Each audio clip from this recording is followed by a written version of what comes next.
Chapter 35. Elizabeth awoke the next morning to the same thoughts and meditations which had at length closed her eyes. She could not yet recover from the surprise of what had happened. It was impossible to think of anything else, and, totally indisposed for employment, she resolved, soon after breakfast, to indulge herself in air and exercise. She was proceeding directly to her favorite walk, when the recollection of Mr. Darcy's sometimes coming there stopped her, and instead of entering the park, she turned up the lane, which led farther from the turnpike road.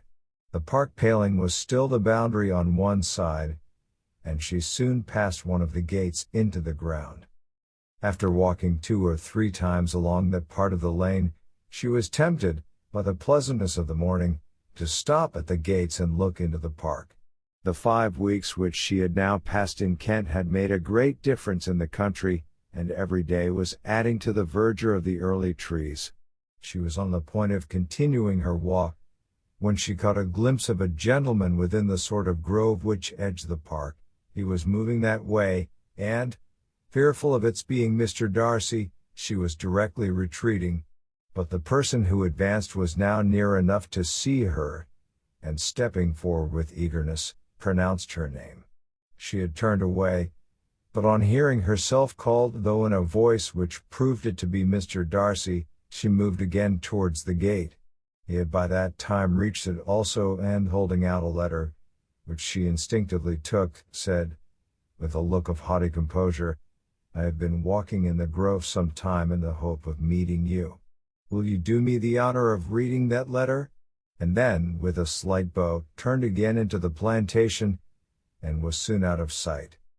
With no expectation of pleasure, but with the strongest curiosity, Elizabeth opened the letter, and, to her still increasing wonder, perceived an envelope containing 2 sheets of letter paper, written quite through in a very close hand.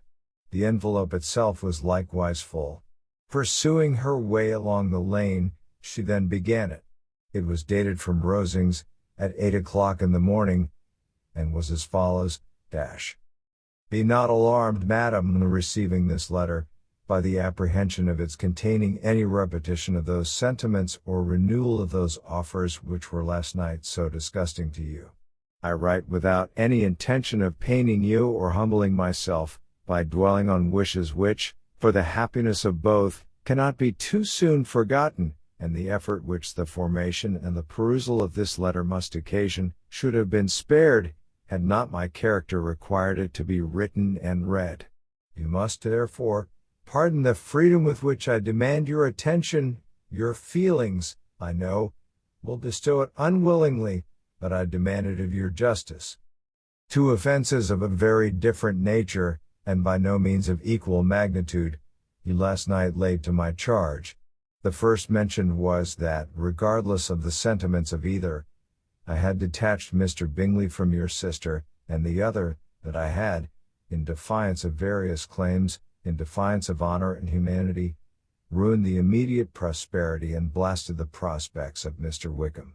Wilfully and wantonly to have thrown off the companion of my youth, the acknowledged favorite of my father, a young man who had scarcely any other dependence than on our patronage, and who had been brought up to expect its exertion, would be a depravity, to which the separation of 2 young persons, whose affection could be the growth of only a few weeks, could bear no comparison. But from the severity of that blame which was last night so liberally bestowed, respecting each circumstance, I shall hope to be in the future secured, when the following account of my actions and their motives has been read. If in the explanation of them, which is due to myself, I am under the necessity of relating feelings which may be offensive to yours, I can only say that I am sorry. The necessity must be obeyed, and further apology would be absurd. I had not been long in Hertfordshire, before I saw, in common with others, that Bingley preferred your elder sister to any other young woman in the country, but it was not till the evening of the dance at Netherfield that I had any apprehension of his feeling a serious attachment. I had often seen him in love before. At that ball, while I had the honor of dancing with you, I was first made acquainted, by Sir William Lucas's accidental information, that Bingley's attentions to your sister had given rise to a general expectation of their marriage. He spoke of it as a certain event, of which the time alone could be undecided. From that moment I observed my friend's behavior attentively, and I could then perceive that his partiality for Miss Bennet was beyond what I had ever witnessed in him. Your sister I also watched. Her look and manners were open, cheerful, and engaging as ever, but without any symptom of peculiar regard, and I remained convinced from the evening's scrutiny, that though she received his attentions with pleasure, she did not invite them by any participation of sentiment. If you have not been mistaken here, I must have been in error. Your superior knowledge of your sister must make the latter probable. If it be so, if I have been misled by such error to inflict pain on her, your resentment has not been unreasonable. But I shall not scruple to assert that the serenity of your sister's countenance and air was such as might have given the most acute observer a conviction that, however amiable her temper, her heart was not likely to be easily touched. That I was desirous of believing her indifferent is certain, but I will venture to say that my investigation and decisions are not usually influenced by my hopes or fears. I did not believe her to be indifferent because I wished it. I believed it on impartial conviction, as truly as I wished it in reason. My objections to the marriage were not merely those which I last night acknowledged to have the utmost force of passion to put aside. In my own case, the want of connection could not be so great an evil to my friend as to me, but there were other causes of repugnance, causes which, though still existing, and existing to an equal degree in both instances, I had myself endeavored to forget, because they were not immediately before me. These causes must be stated, though briefly. The situation of your mother's family, though objectionable, was nothing in comparison to that total want of propriety so frequently, though almost uniformly betrayed by herself, by your 3 younger sisters, and occasionally even by your father. Pardon me. It pains me to offend you. But amidst your concern for the defects of your nearest relations, and your displeasure at this representation of them, let it give you consolation to consider that, to have conducted yourself so as to avoid any share of the like censure, is praise no less generally bestowed on you and your elder sister, than it is honorable to the sense and disposition of both. I will only say farther that from what passed that evening my opinion of all parties was confirmed, and every inducement heightened which could have led me before, to preserve my friend from what I esteemed a most unhappy connection. He left Netherfield for London, on the day following, as you, I am certain, remember, with the design of soon returning. The part which I acted is now to be explained. His sister's uneasiness had been equally excited with my own. Our coincidence of feeling was soon discovered, and, alike sensible that no time was to be lost in detaching their brother, we shortly resolved on joining him directly in London. We accordingly went, and there I readily engaged in the office of pointing out to my friend the certain evils of such a choice. I described and enforced them earnestly. But however this remonstrance might have staggered or delayed his determination, I do not suppose that it would ultimately have prevented the marriage, had it not been seconded by the assurance that I hesitated not in giving, of your sister's indifference. He had before believed her to return his affection with sincere, if not with equal regard. But Bingley has great natural modesty, with a stronger dependence on my judgment than on his own. To convince him, therefore, that he had deceived himself, was no very difficult point. To persuade him against returning into Hertfordshire, when that conviction had been given, was scarcely the work of a moment. I cannot blame myself for having done thus much.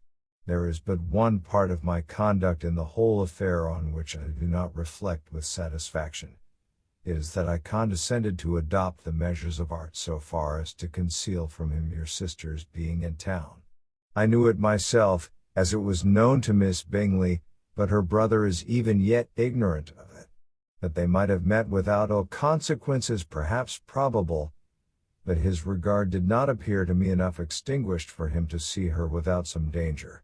Perhaps this concealment, this disguise was beneath me. It is done, however, and it was done for the best.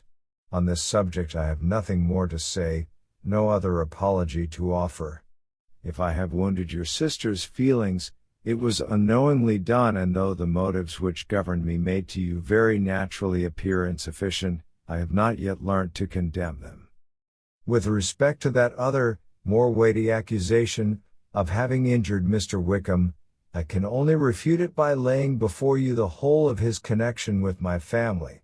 Of what he has particularly accused me I am ignorant, but of the truth of what I shall relate, I can summon more than one witness of undoubted veracity. Mr. Wickham is the son of a very respectable man, who had for many years the management of all the Pemberley estates, and whose good conduct in the discharge of his trust naturally inclined my father to be of service to him, and Alma George's godson. His kindness was therefore liberally bestowed. My father supported him at school, and afterwards at Cambridge most important assistance, as his own father, always poor from the extravagance of his wife, would have been unable to give him a gentleman's education. My father was not only fond of this young man's society, whose manners were always engaging, he had also the highest opinion of him, and hoping the church would be his profession, intended to provide for him in it. As for myself, it is many, many years since I first began to think of him in a very different manner. The vicious propensities, the want of principle, which he was careful to guard from the knowledge of his best friend, could not escape the observation of a young man of nearly the same age with himself, and who had opportunities of seeing him in unguarded moments, which Mr. Darcy could not have. Here again I shall give you pain, to what degree you only can tell. But whatever may be the sentiments which Mr. Wickham has created, a suspicion of their nature shall not prevent me from unfolding his real character. It adds even another motive. My excellent father died about 5 years ago, and his attachment to Mr. Wickham was to the last so steady, that in his will he particularly recommended it to me, to promote his advancement in the best manner that his profession might allow, and if he took orders, desired that a valuable family living might be his as soon as it became vacant. There was also a legacy of £1,000.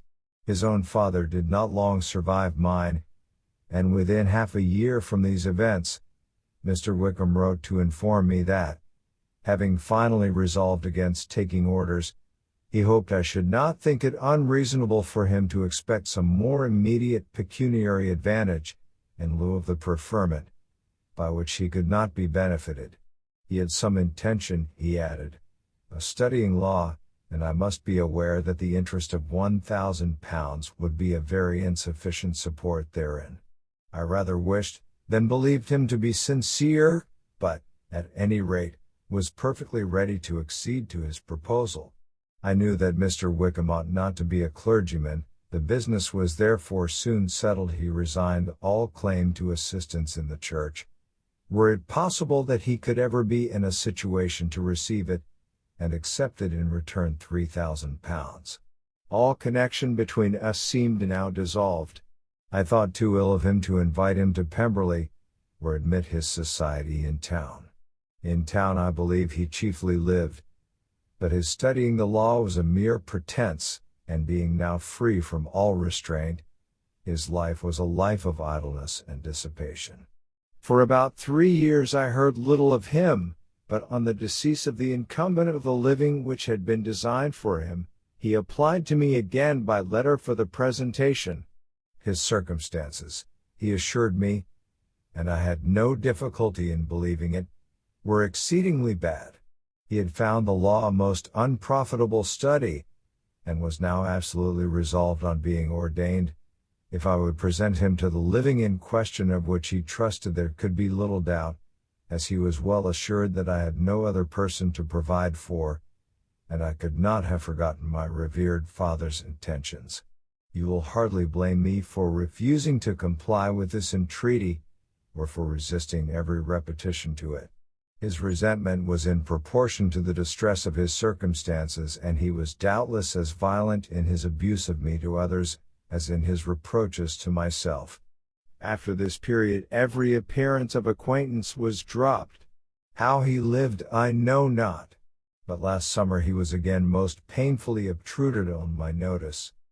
I must now mention a circumstance which I would wish to forget myself, and which no obligation less than the present should induce me to unfold to any human being. Having said thus much, I feel no doubt of your secrecy. My sister, who is more than 10 years my junior, was left to the guardianship of my mother's nephew, Colonel Fitzwilliam, and myself.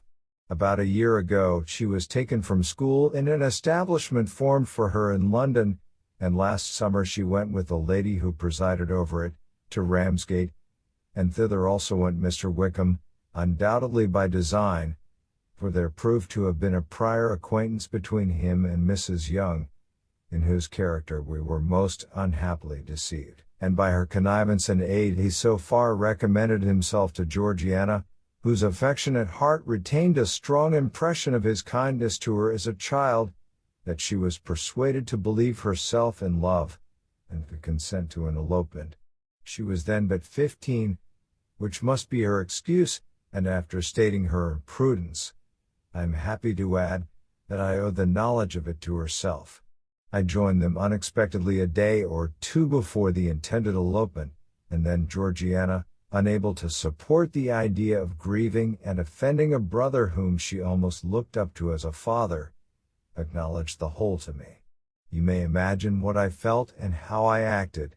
Regard for my sister's credit and feelings prevented any public exposure, but I wrote to Mr. Wickham, who left the place immediately, and Mrs. Young was of course removed from her charge.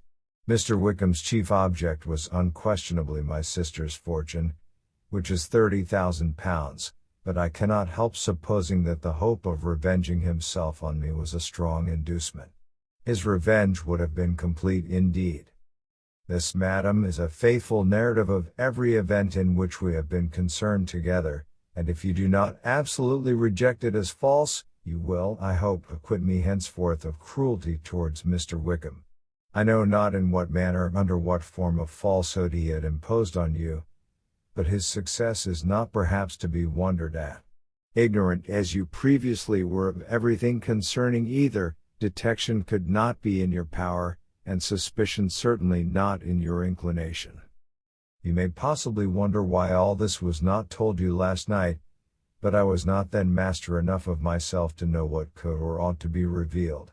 For the truth of everything here related, I can appeal more particularly to the testimony of Colonel Fitzwilliam, who, from our near relationship and constant intimacy, and, still more, as one of the executors of my father's will, has been unavoidably acquainted with every particular of these transactions.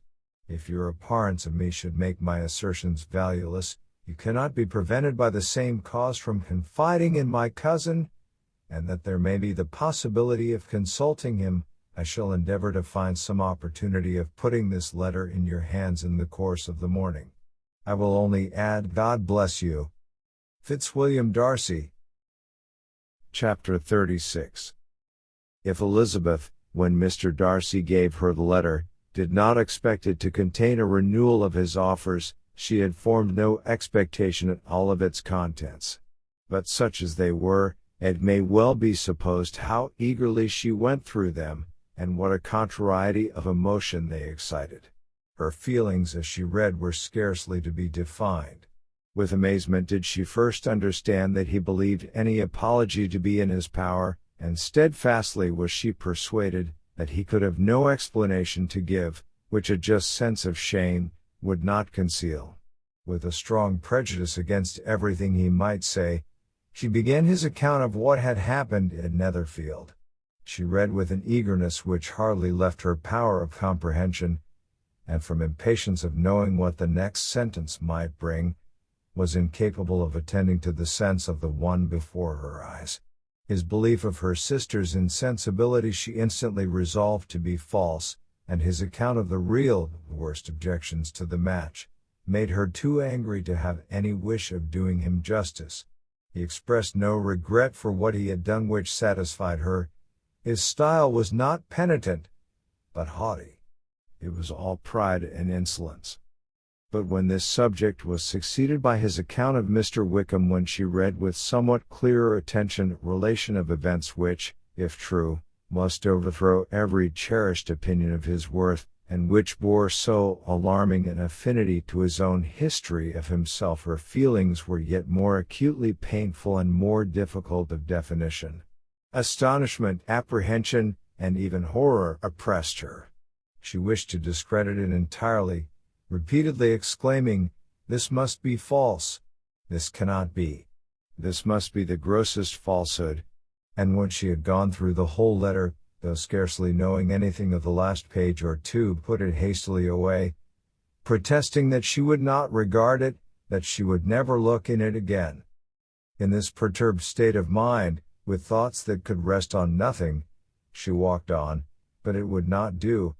In half a minute the letter was unfolded again, and collecting herself as well as she could, she again began the mortifying perusal of all that related to Wickham, and commanded herself so far as to examine the meaning of every sentence.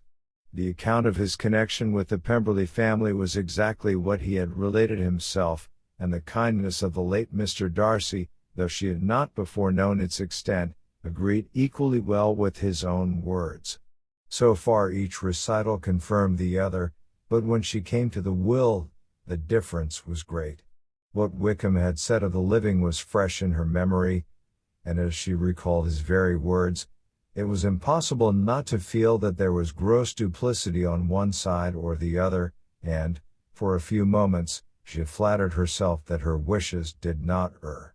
But when she read and reread with the closest attention the particulars immediately following of Wickham's resigning all pretensions to the living, of his receiving in lieu so considerable a sum as £3,000, again was she forced to hesitate.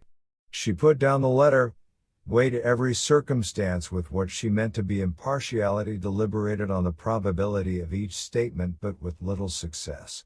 On both sides it was only assertion. Again she read on, but every line proved more clearly that the affair, which she had believed it impossible that any contrivance could so represent as to render Mr. Darcy's conduct in it less than infamous, was capable of a turn which must make him entirely blameless throughout the whole. The extravagance and general profligacy which he scrupled not to lay at Mr. Wickham's charge, exceedingly shocked her, the more so, as she could bring no proof of its injustice. She had never heard of him before his entrance into the Shire militia, in which he had engaged at the persuasion of the young man who, on meeting him accidentally in town, had there renewed a slight acquaintance. Of his former way of life nothing had been known in Hertfordshire but what he told himself. As to his real character, had information been in her power, she had never felt a wish of inquiring. His countenance, voice, and manner had established him at once in the possession of every virtue. She tried to recollect some instance of goodness, some distinguished trait of integrity or benevolence, that might rescue him from the attacks of Mr. Darcy, or at least, by the predominance of virtue, atone for those casual errors under which she would endeavor to class what Mr. Darcy had described as the idleness and vice of many years' continuance.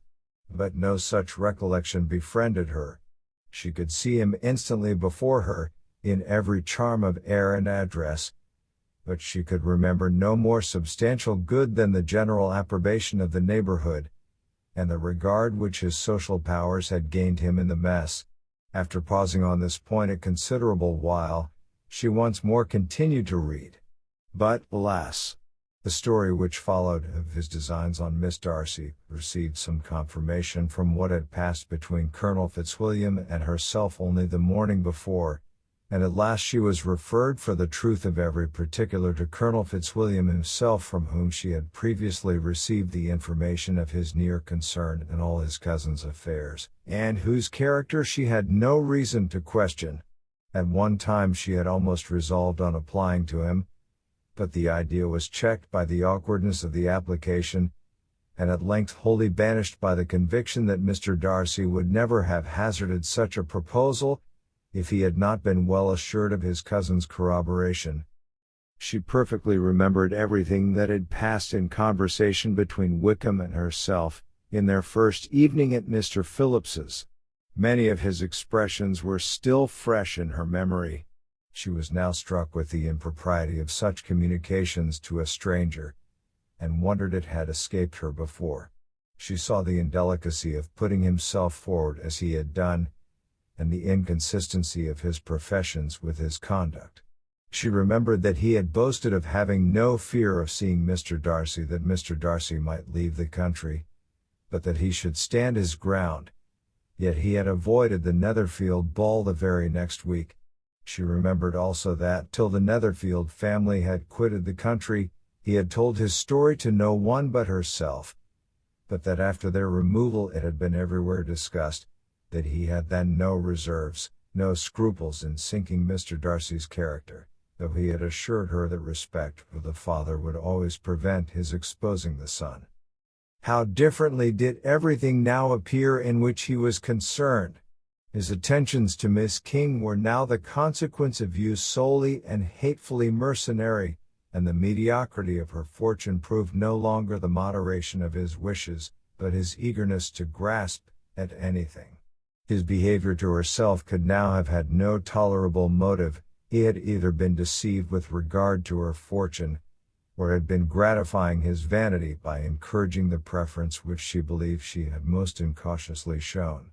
Every lingering struggle in his favor grew fainter and fainter, and in farther justification of Mr. Darcy, she could not but allow that Mr. Bingley, when questioned by Jane, had long ago asserted his blamelessness in the affair, that proud and repulsive as were his manners, she had never, in the whole course of their acquaintance which had latterly brought them much together, and given her a sort of intimacy with his ways, seen anything that betrayed him to be unprincipled or unjust, anything that spoke him of irreligious or immoral habits, that among his own connections he was esteemed and valued, that even Wickham had allowed him merit as a brother, and that she had often heard him speak so affectionately of his sister as to prove him capable of some amiable feeling, that had his actions been what Mr. Wickham represented them, so gross a violation of everything right could hardly have been concealed from the world, and that friendship between a person capable of it, and such an amiable man as Mr. Bingley,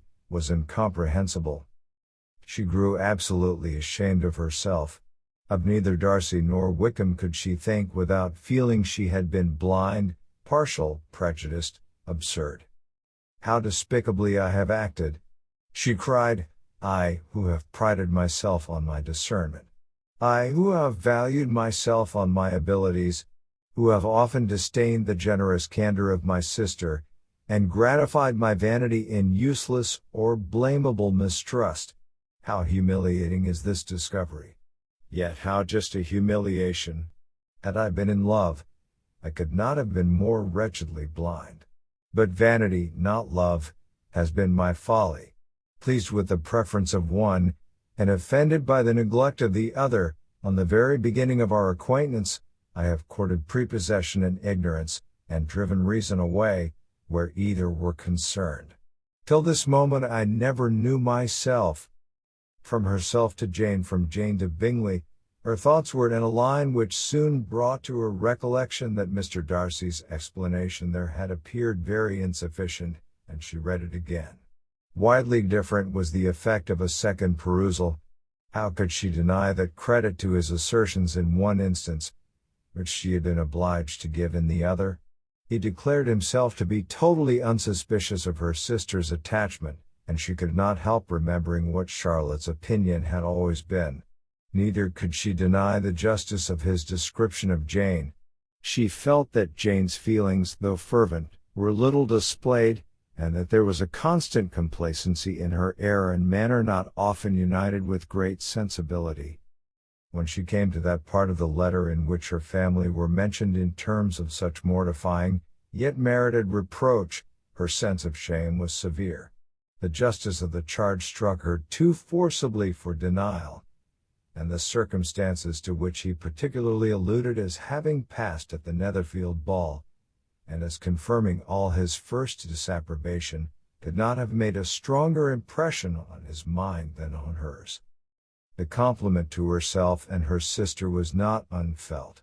It soothed, but it could not console her for the contempt which had thus been self-attracted by the rest of her family, and as she considered that Jane's disappointment had in fact been the work of her nearest relations, and reflected how materially the credit of both must be hurt by such impropriety of conduct, she felt depressed beyond anything she had ever known before.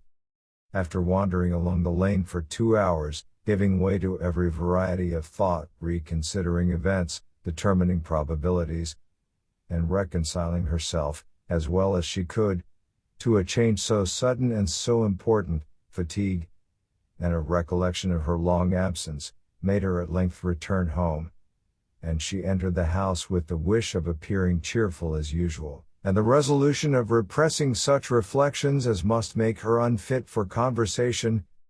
She was immediately told that the 2 gentlemen from Rosings had each called during her absence, Mr. Darcy, only for a few minutes, to take leave, but that Colonel Fitzwilliam had been sitting with them at least an hour, hoping for her return, and almost resolving to walk after her till she could be found.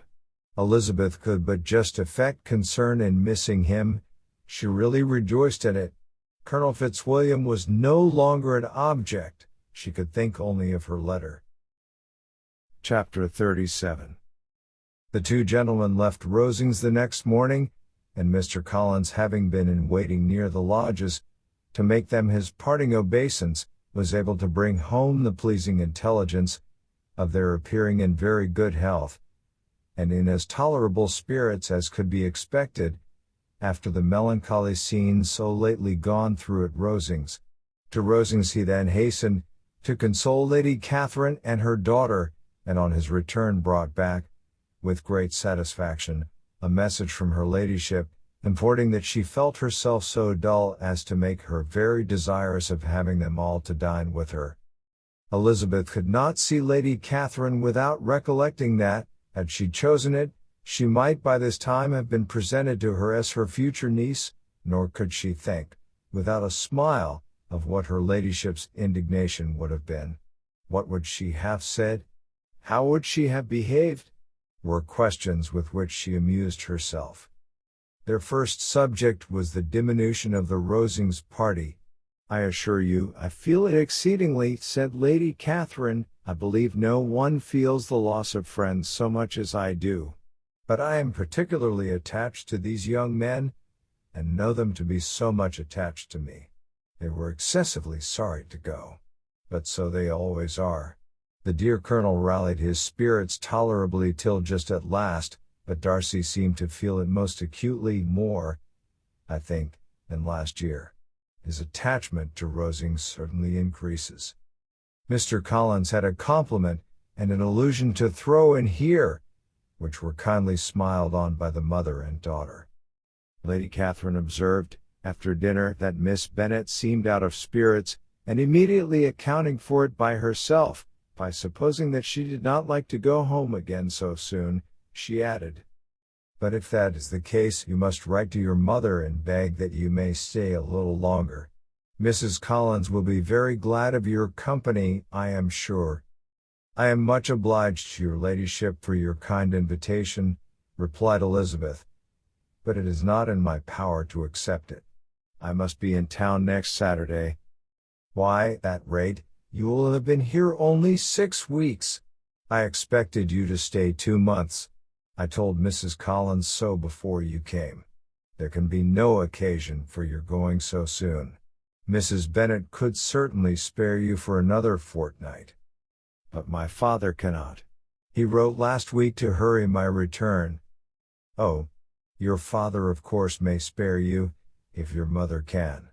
Daughters are never of so much consequence to a father. And if you will stay another month complete, it will be in my power to take one of you as far as London, for I am going there early in June, for a week, and as Dawson does not object to the barouche box, there will be very good room for one of you, and indeed, if the weather should happen to be cool, I should not object to taking you both, as you are neither of you large. You are all kindness, madam, but I believe we must abide by our original plan." Lady Catherine seemed resigned. "Mrs. Collins, you must send a servant with them. You know I always speak my mind, and I cannot bear the idea of two young women traveling post by themselves. It is highly improper. You must contrive to send somebody. I have the greatest dislike in the world to that sort of thing. Young women should always be properly guarded and attended, according to their situation in life. When my niece Georgiana went to Ramsgate last summer, I made a point of her having 2 men servants go with her. Miss Darcy, the daughter of Mr. Darcy, of Pemberley, and Lady Anne, could not have appeared with propriety in a different manner. I am excessively attentive to all those things. You must send John with the young ladies, Mrs. Collins.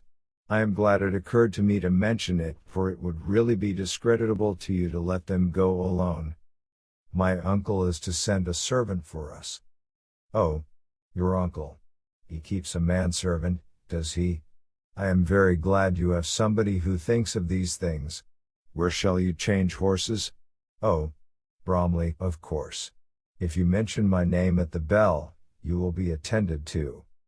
Lady Catherine had many other questions to ask respecting their journey, and as she did not answer them all herself, attention was necessary, which Elizabeth believed to be lucky for her, or, with a mind so occupied, she might have forgotten where she was. Reflection must be reserved for solitary hours. Whenever she was alone, she gave way to it as the greatest relief, and not a day went by without a solitary walk, in which she might indulge in all the delight of unpleasant recollections. Mr. Darcy's letter she was in a fair way of soon knowing by heart. She studied every sentence, and her feelings towards its writer were at times widely different. When she remembered the style of his address, she was still full of indignation, but when she considered how unjustly she had condemned and upbraided him, her anger was turned against herself, and his disappointed feelings became the object of compassion. His attachment excited gratitude, his general character respect, but she could not approve him, nor could she for a moment repent her refusal, or feel the slightest inclination ever to see him again. In her own past behavior, there was a constant source of vexation and regret, and in the unhappy defects of her family, a subject of yet heavier chagrin. They were hopeless of remedy. Her father, contented with laughing at them, would never exert himself to restrain the wild giddiness of his youngest daughters, and her mother, with manners so far from right herself, was entirely insensible of the evil. Elizabeth had frequently united with Jane in an endeavor to check the imprudence of Catherine and Lydia, but while they were supported by their mother's indulgence, what chance could there be of improvement? Catherine, weak-spirited, irritable, and completely under Lydia's guidance, had been always affronted by their advice, and Lydia, self-willed and careless, would scarcely give them a hearing. They were ignorant, idle, and vain. While there was an officer in Meryton, they would flirt with him, and while Meryton was within a walk of Longbourn, they would be going there forever. Anxiety on Jane's behalf was another prevailing concern, and Mr. Darcy's explanation, by restoring Bingley to all her former good opinion, heightened the sense of what Jane had lost. His affection was proved to have been sincere, and his conduct cleared of all blame, unless any could attach to the implicitness of his confidence in his friend. How grievous then was the thought that, of a situation so desirable in every respect, so replete with advantage, so promising for happiness, Jane had been deprived, by the folly and indecorum of her own family.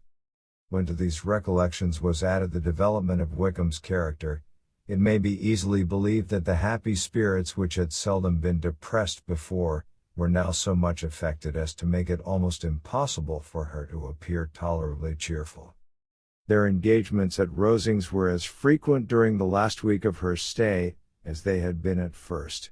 The very last evening was spent there, and her ladyship again inquired minutely into the particulars of their journey, gave them directions as to the best method of packing, and was so urgent on the necessity of placing gowns in the only right way, that Maria thought herself obliged, on her return, to undo all the work of the morning, and pack her trunk afresh. When they parted, Lady Catherine, with great condescension, wished them a good journey, and invited them to come to Hunsford again next year, and Miss de Bourgh exerted herself so far as to curtsy and hold out her hand to both. Chapter 38. On Saturday morning Elizabeth and Mr. Collins met for breakfast a few minutes before the others appeared, and he took the opportunity of paying the parting civilities which he deemed indispensably necessary. "I know not, Miss Elizabeth," said he, "whether Mrs. Collins has yet expressed her sense of your kindness in coming to us, but I am very certain you will not leave the house without receiving her thanks for it. The favor of your company has been much felt, I assure you.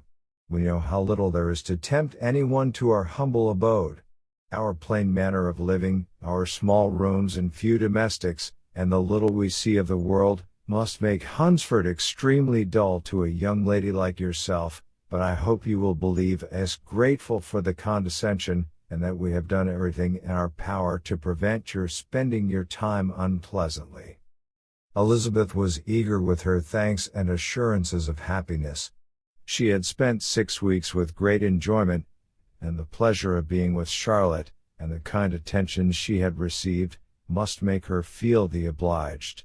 Mr. Collins was gratified, and with a more smiling solemnity replied, "It gives me great pleasure to hear that you have passed your time not disagreeably. We have certainly done our best, and most fortunately having it in our power to introduce you to very superior society, and, from our connection with Rosings, the frequent means of varying the humble home scene, I think we may flatter ourselves that your Hunsford visit cannot have been entirely irksome. Our situation with regard to Lady Catherine's family is indeed the sort of extraordinary advantage and blessing which few can boast. You see on what a footing we are. You see how continually we are engaged there. In truth I must acknowledge that, with all the disadvantages of this humble parsonage, I should not think anyone abiding in it an object of compassion, while they are sharers of our intimacy at Rosings."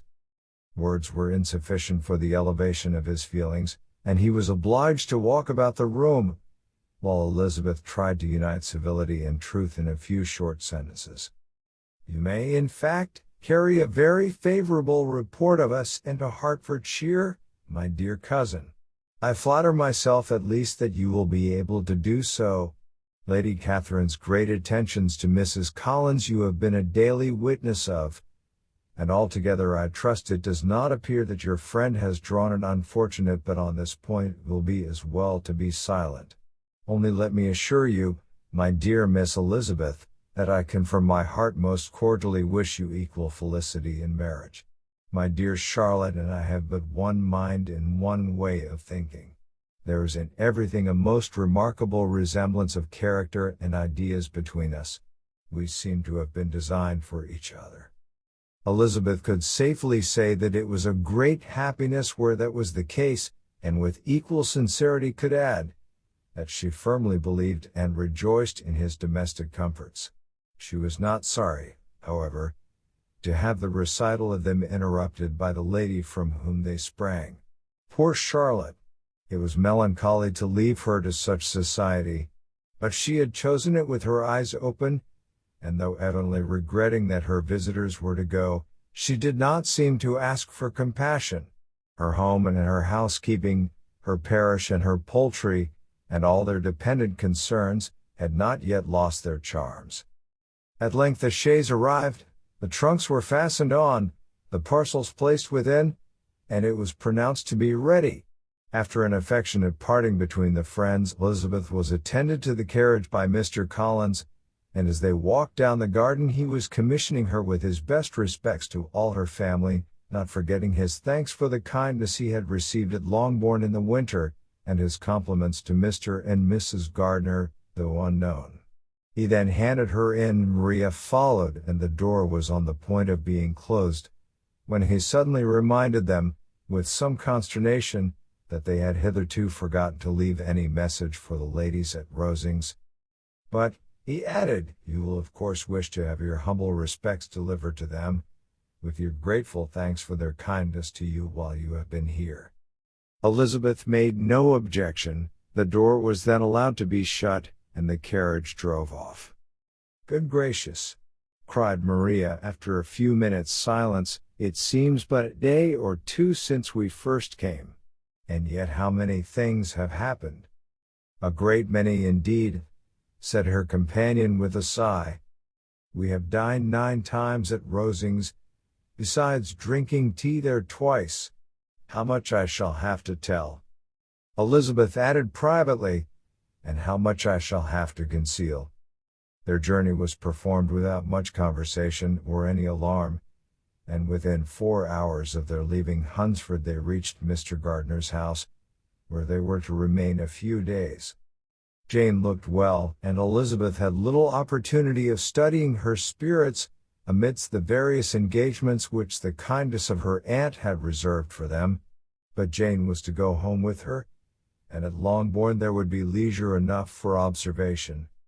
It was not without an effort, meanwhile, that she could wait even for Longbourn, before she told her sister of Mr. Darcy's proposals, to know that she had the power of revealing what would so exceedingly astonish Jane and must, at the same time, so highly gratify whatever of her own vanity she had not yet been able to reason away, was such a temptation to openness as nothing could have conquered but the state of indecision in which she remained as to the extent of what she should communicate, and her fear, if she once entered on the subject, of Chapter 39. It was the second week in May in which the 3 young ladies set out together from Gracechurch Street for the town of Dash, in Hertfordshire, and, as they drew near the appointed inn where Mr. Bennet's carriage was to meet them, they quickly perceived, in token of the coachman's punctuality, both Kitty and Lydia looking out of a dining room upstairs. These 2 girls had been above an hour in the place, happily employed in visiting an opposite milliner, watching the sentinel on guard, and dressing a salad and cucumber. After welcoming their sisters, they triumphantly displayed a table set out with such cold meat as an inn larder usually affords, exclaiming, "Is not this nice? Is not this an agreeable surprise? And we mean to treat you all," added Lydia, "but you must lend us the money, for we have just spent hours at the shop out there." Then, showing her purchases, "Look here, I have bought this bonnet. I do not think it is very pretty, but I thought I might as well buy it as not. I shall pull it to pieces as soon as I get home, and see if I can make it up any better." And when her sisters abused it as ugly, she added, with perfect unconcern, But there were 2 or 3 much uglier in the shop, and when I have bought some prettier colored satin to trim it with fresh, I think it will be very tolerable.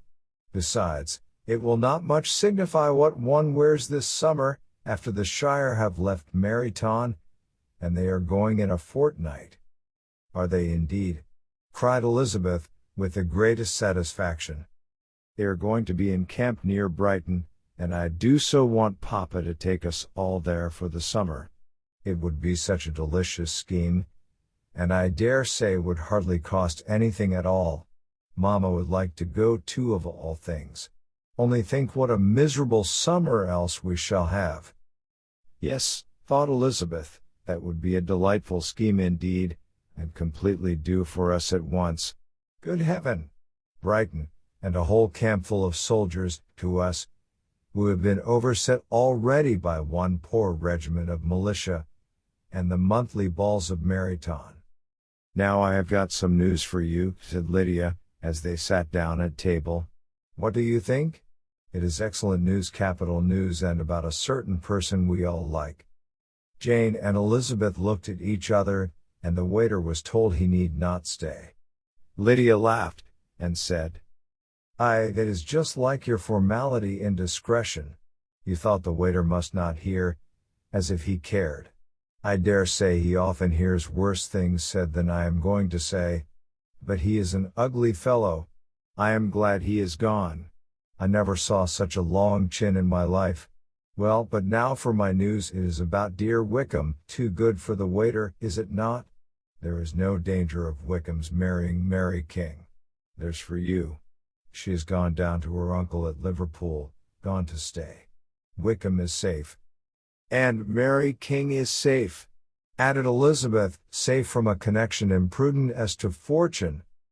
She is a great fool for going away, if she liked him. But I hope there is no strong attachment on either side, said Jane. I am sure there is not on his. I will answer for it, he never cared 3 straws about her who could about such a nasty little freckled thing. Elizabeth was shocked to think that, however incapable of such coarseness of expression herself, the coarseness of the sentiment was little other than her own breast had harbored and fancied liberal. As soon as all had ate and the elder ones paid, the carriage was ordered, and after some contrivance, the whole party, with all their boxes, work-bags, and parcels, and the unwelcome addition of Kitty's and Lydia's purchases, were seated in it. How nicely we are all crammed in, cried Lydia. I am glad I bought my bonnet, if it is only for the fun of having another bandbox. Well, now let us be quite comfortable and snug, and talk and laugh all the way home. And in the first place, let us hear what has happened to you all since you went away. Have you seen any pleasant men? Have you had any flirting? I was in great hopes that one of you would have got a husband before you came back. Jane will be quite an old maid soon, I declare. She is almost 23. Lord, how ashamed I should be of not being married before 23. My Aunt Phillips wants you so to get husbands, you can't think. She says Lizzie had better have taken Mr. Collins, but I do not think there would have been any fun in it. Lord, how I should like to be married before any of you, and then I would chaperone you about to all the balls. Hear me? We had such a good piece of fun the other day at Colonel Forster's. Kitty and me were to spend the day there, and Mrs. Forster promised to have a little dance in the evening. By the by, Mrs. Forster and me are such friends, and so she asked the 2 Harringtons to come. Harriet was ill, and so Pen was forced to come by herself, and then, what do you think we did? We dressed up Chamberlain in woman's clothes on purpose to pass for a lady. Only think what fun. Not a soul knew of it but Colonel and Mrs. Forster, and Kitty and me except my aunt, for we were forced to borrow one of her gowns, and you cannot imagine how well he looked. When Denny and Wickham and Pratt, and 2 or 3 more of the men came in, they did not know him in the least. Lord, how I laughed! And so did Mrs. Forster. I thought I should have died. And that made the men suspect something, and then they soon found out what was the matter. With such kinds of histories of their parties and good jokes, did Lydia, assisted by Kitty's hints and additions, endeavor to amuse her companions all the way to Longbourn. Elizabeth listened as little as she could, but there was no escaping the frequent mention of Wickham's name. Their reception at home was most kind. Mrs. Bennet rejoiced to see Jane in undiminished beauty, and more than once during dinner did Mr. Bennet say voluntarily to Elizabeth, I am glad you are come back, Lizzie. Their party in the dining room was large, for almost all the Lucases came to meet Maria and hear the news, and various were the subjects that occupied them. Lady Lucas was inquiring of Maria, after the welfare and poultry of her eldest daughter. Mrs. Bennet was doubly engaged, on one hand collecting an account of the present fashions from Jane, who sat some way below her, and, on the other, retailing them all to the younger Lucases, and Lydia, in a voice rather louder than any other person's, was enumerating the various pleasures of the morning to anybody who would hear her. Oh, Mary, said she, I wish you had gone with us, for we had such fun. As we went along, Kitty and I drew up the blinds, and pretended there was nobody in the coach, and I should have gone so all the way, if Kitty had not been sick, and when we got to the George, I do think we behaved very handsomely, for we treated the other three with the nicest cold luncheon in the world, and if you would have gone, we would have treated you too. And then when we came away it was such fun. I thought we never should have got into the coach. I was ready to die of laughter. And then we were so merry all the way home. We talked and laughed so loud, that anybody might have heard us 10 miles off. To this Mary very gravely replied, "Far be it from me, my dear sister, to depreciate such pleasures. They would doubtless be congenial with the generality of female minds. But I confess they would have no charms for me. I should infinitely prefer a book." But of this answer Lydia heard not a word. She seldom listened to anybody for more than half a minute, and never attended to Mary at all. In the afternoon Lydia was urgent with the rest of the girls to walk to Meryton, and to see how everybody went on, but Elizabeth steadily opposed the scheme. It should not be said that the Miss Bennets could not be at home half a day before they were in pursuit of the officers. There was another reason too for her opposition. She dreaded seeing Mr. Wickham again, and was resolved to avoid it as long as possible. The comfort to her of the regiment's approaching removal was indeed beyond expression. In a fortnight they were to go, and once gone, she hoped there could be nothing more to plague her on his account. She had not been many hours at home before she found that the Brighton scheme, of which Lydia had given them a hint at the inn, was under frequent discussion between her parents. Elizabeth saw directly that her father had not the smallest intention of yielding, but his answers were at the same time so vague and equivocal that her mother, though often disheartened, had never yet despaired of succeeding at last. Chapter 40. Elizabeth's impatience to acquaint Jane with what had happened could no longer be overcome, and at length, resolving to suppress every particular in which her sister was concerned, and preparing her to be surprised, she related to her the next morning the chief of the scene between Mr. Darcy and herself. Miss Bennet's astonishment was soon lessened by the strong sisterly partiality which made any admiration of Elizabeth appear perfectly natural, and all surprise was shortly lost in other feelings. She was sorry that Mr. Darcy should have delivered his sentiments in a manner so little suited to recommend them, but still more was she grieved for the unhappiness which her sister's refusal must have given him. His being so sure of succeeding was wrong, said she, and certainly ought not to have appeared, but consider how much it must increase his disappointment.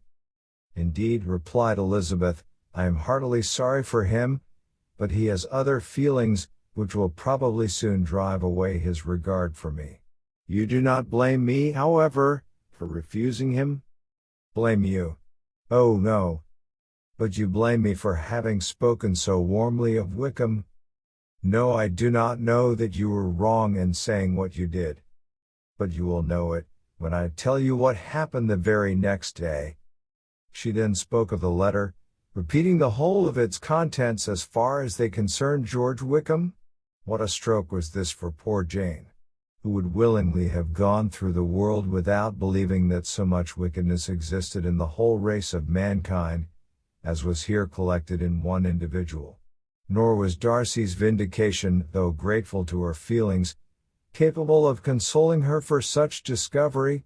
Most earnestly did she labor to prove the probability of error, and seek to clear the one without involving the other. This will not do. Take your choice, but you must be satisfied with only one. There is but such a quantity of merit between them, just enough to make one good sort of man, and of late it has been shifting about pretty much. For my part, I am inclined to believe it all Darcy's, but you shall do as you choose. It was some time, however, before a smile could be extorted from Jane. I do not know when I have been more shocked, said she. Wickham so very bad. It is almost past belief. And poor Mr. Darcy. Dear Lizzie, only consider what he must have suffered. Such a disappointment. And with the knowledge of your ill opinion too, and having to relate such a thing of his sister, it is really too distressing. I am sure you must feel it so.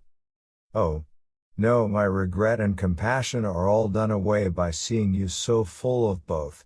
I know you will do him such ample justice, that I am growing every moment more unconcerned and indifferent. Your profusion makes me saving, and if you lament over him much longer, my heart will be as light as a feather. Poor Wickham! There is such an expression of goodness in his countenance, such an openness and gentleness in his manner. There certainly was some great mismanagement in the education of those two young men. One has got all the goodness and the other all the appearance of it. I never thought Mr. Darcy so deficient in the appearance of it as you used to do. And yet I meant to be uncommonly clever in taking so decided a dislike to him, without any reason.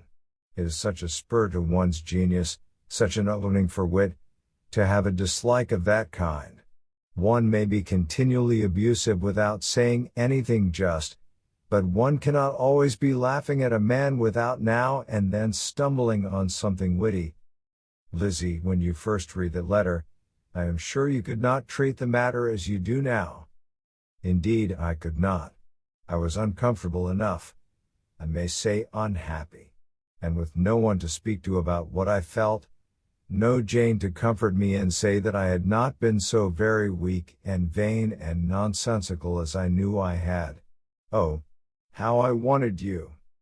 How unfortunate that you should have used such very strong expressions in speaking of Wickham to Mr. Darcy, for now they do appear wholly undeserved. Certainly. But the misfortune of speaking with bitterness is a most natural consequence of the prejudices I have been encouraging. There is one point on which I want your advice. I want to be told whether I ought, or ought not, to make our acquaintances in general understand Wickham's character.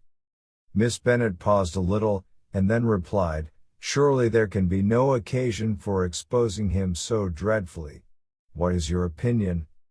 "That it ought not to be attempted. Mr. Darcy has not authorized me to make his communication public.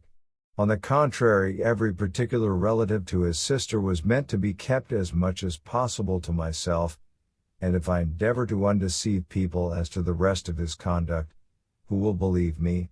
The general prejudice against Mr. Darcy is so violent, that it would be the death of half the good people in Meryton to attempt to place him in an amiable light.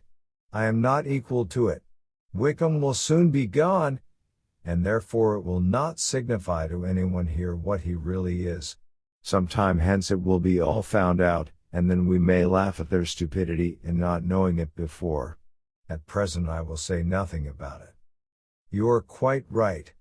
To have his errors made public might ruin him forever. He is now, perhaps, sorry for what he has done, and anxious to re-establish a character. We must not make him desperate." The tumult of Elizabeth's mind was allayed by this conversation. She had got rid of two of the secrets which had weighed on her for a fortnight, and was certain of a willing listener in Jane, whenever she might wish to talk again of either. But there was still something lurking behind, of which prudence forbade the disclosure. She dared not relate the other half of Mr. Darcy's letter, nor explain to her sister how sincerely she had been valued by her friend. Here was knowledge in which no one could partake, and she was sensible that nothing less than a perfect understanding between the parties could justify her in throwing off this last encumbrance of mystery. And then, said she, if that very improbable event should ever take place, I shall merely be able to tell what Bingley may tell in a much more agreeable manner himself. The liberty of communication cannot be mine till it has lost all its value. She was now, being settled at home, at leisure to observe the real state of her sister's spirits. Jane was not happy. She still cherished a very tender affection for Bingley. Having never even fancied herself in love before, her regard had all the warmth of first attachment, and, from her age and disposition, greater steadiness than most first attachments often boast, and so fervently did she value his remembrance, and prefer him to every other man, that all her good sense, and all her attention to the feelings of her friends, were requisite to check the indulgence of those regrets which must have been injurious to her own health and their tranquillity. "Well, Lizzie," said Mrs. Bennet one day, What is your opinion now of this sad business of Jane's? For my part, I am determined never to speak of it again to anybody. I told my sister Phillips so the other day. But I cannot find out that Jane saw anything of him in London. Well, he is a very undeserving young man, and I do not suppose there's the least chance in the world of her ever getting him now. There is no talk of his coming to Netherfield again in the summer, and I have inquired of everybody, too, who is likely to know. I do not believe he will ever live at Netherfield any more. Oh well, it is just as he chooses. Nobody wants him to come, though I shall always say he used my daughter extremely ill, and if I was her, I would not have put up with it. Well, my comfort is I am sure Jane will die of a broken heart, and then he will be sorry for what he has done.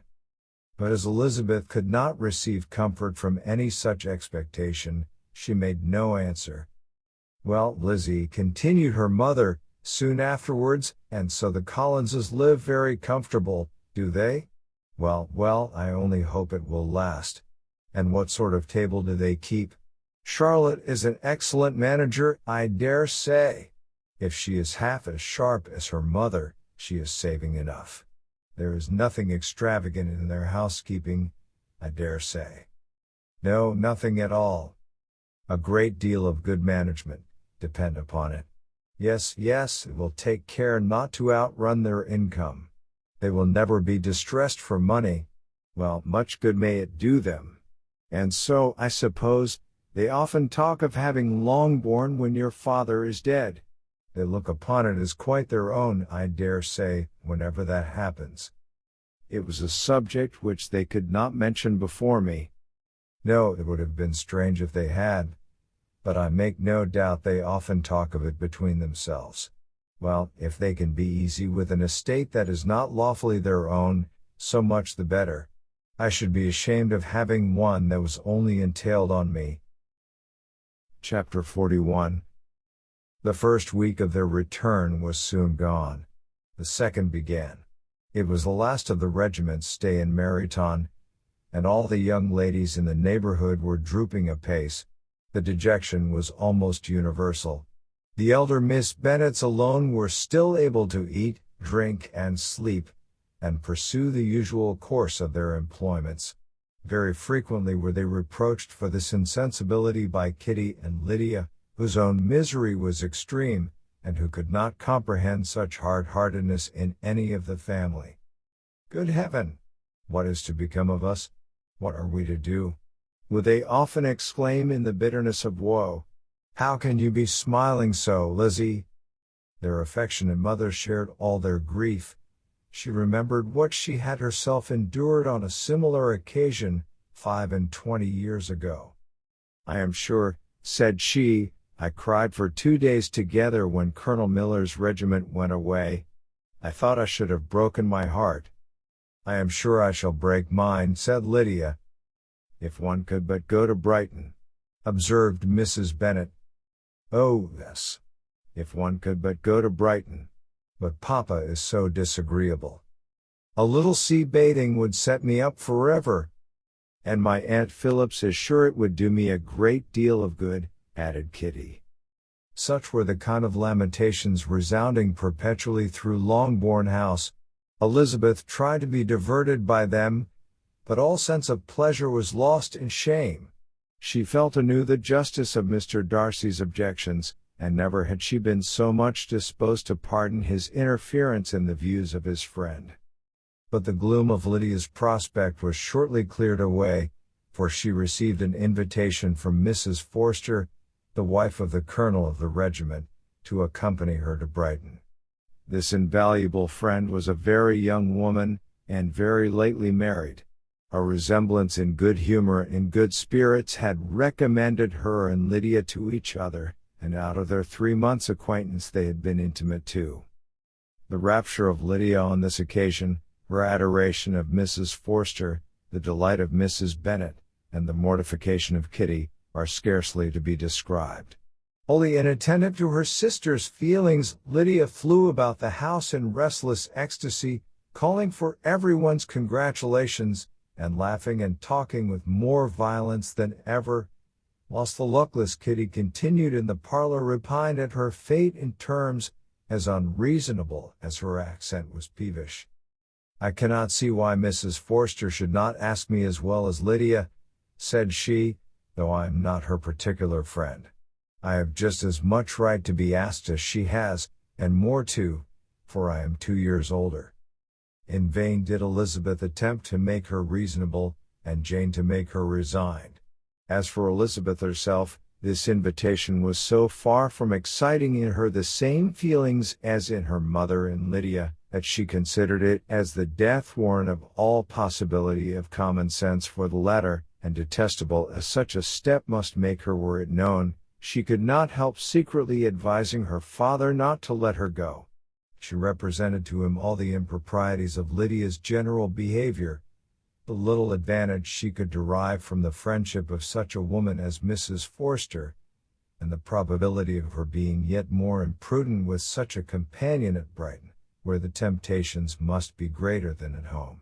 He heard her attentively, and then said, "Lydia will never be easy until she has exposed herself in some public place or other, and we can never expect her to do it with so little expense or inconvenience to her family as under the present circumstances.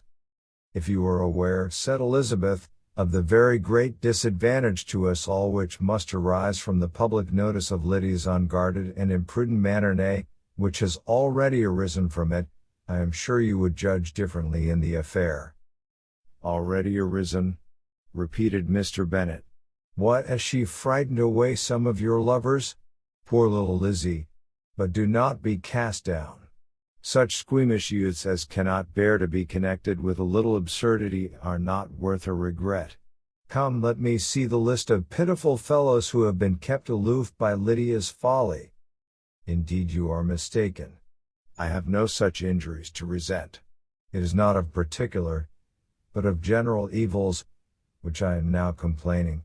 Our importance, our respectability in the world must be affected by the wild volatility, the assurance and disdain of all restraint which mark Lydia's character. Excuse me, for I must speak plainly. If you, my dear father, will not take the trouble of checking her exuberant spirits, and of teaching her that her present pursuits are not to be the business of her life, she will soon be beyond the reach of amendment.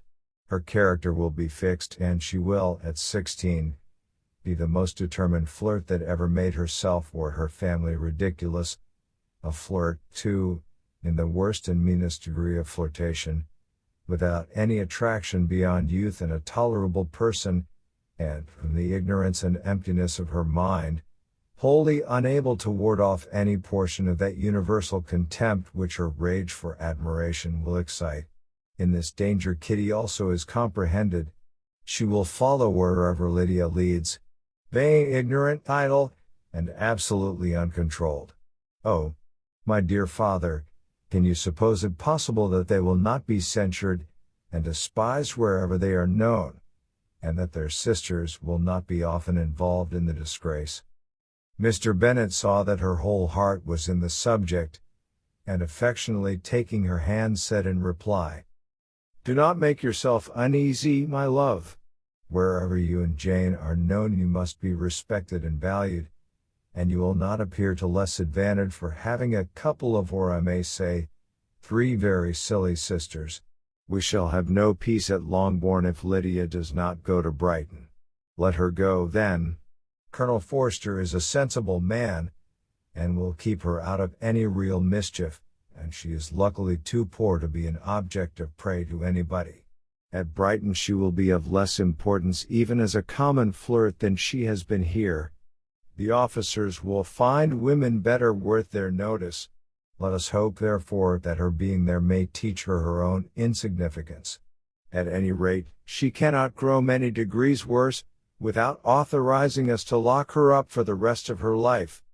With this answer Elizabeth was forced to be content, but her own opinion continued the same, and she left him disappointed and sorry. It was not in her nature, however, to increase her vexations by dwelling on them. She was confident of having performed her duty, and to fret over unavoidable evils, or augment them by anxiety, was no part of her disposition.